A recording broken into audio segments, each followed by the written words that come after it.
Now we're taking a look at San Diego real estate and business today, and we have a real rags to riches story for you right now. I'd like to welcome Erin Wicomb. He's Vice President of Mavericks Group, but his life didn't start out so well-to-do, did it? Not so much, and you've got a very interesting story. Welcome to Primetime. Thank you.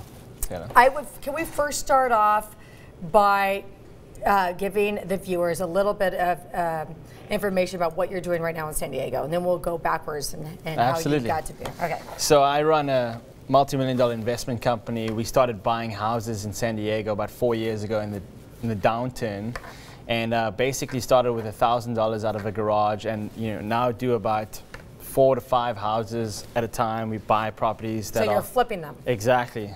Okay. So we've been doing that for the last 4 years now. Houses, and what is the price range? Are they like $200,000? So yeah, we started off, our first house was $70,000, and now where do you find a house for $70,000? It was a repo. That was in 2009. Okay. Yeah, our latest house we just bought was $132,000 in National City. Wow. And then now on the bigger side of it, we're buying properties in the $1 million price range in La Jolla and selling those too. So we're all over the board now, from like higher price points to the lower price points.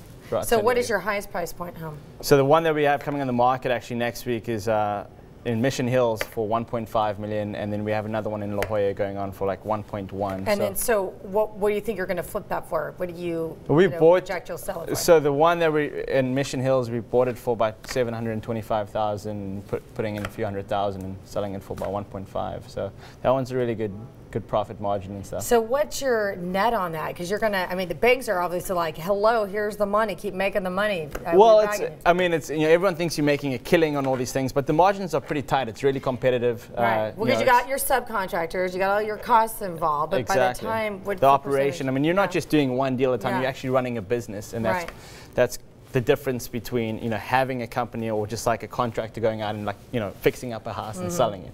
How many houses do you have at one time that you're fixing up? We do about 8 to 12 at a time. So you're not dependent on one house selling so you can start another house. Correct. And that's the beauty of having. That's bankrolling a lot of Absolutely, and it's because we run a fund now as well, so it gets a little bit easier once you have a sort of good platform. What a great story. Thank you. What was your best experience in all of these homes? Like, what was the real experience that really sticks in your mind?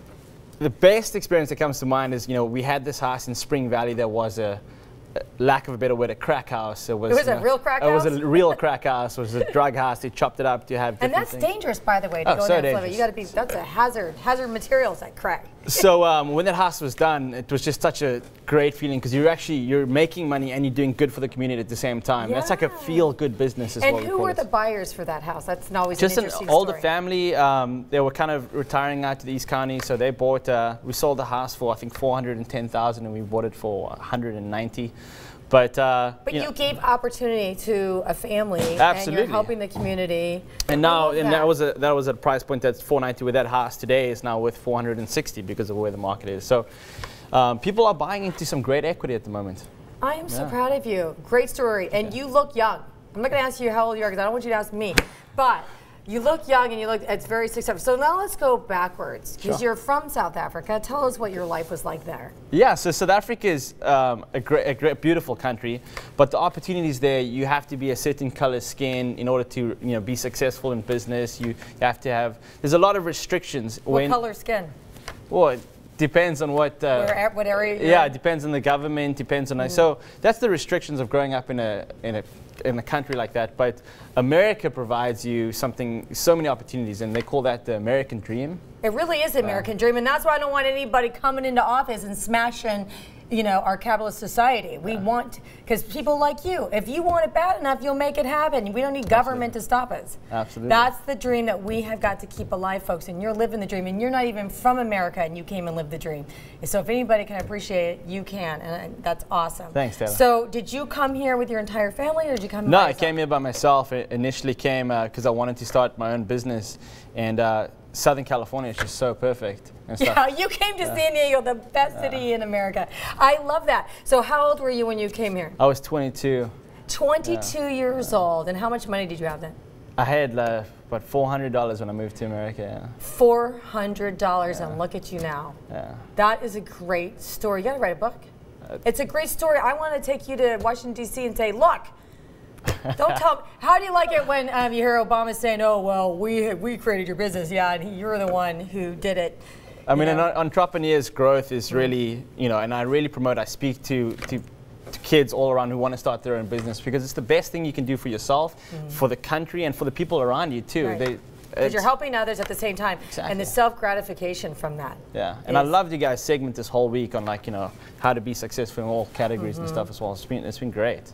Well, congratulations to you. I'm very honored to have you on Primetime. Great story. Thank you, Tam. Great story. Is there any tips that you could give our viewers to help them? Maybe they've got an idea, invent a product or start a business, but they're scared. Sure. What could you say to them to help inspire them? Well, I met this guy when we were first starting out. We met this mentor, and he goes, he said this thing to me that just shocked me, and he said, "Erin, failure is a myth. It doesn't exist." And I wrote that down and I put it up on my wall, and I was like, failure is a myth. So there's no such thing as failing.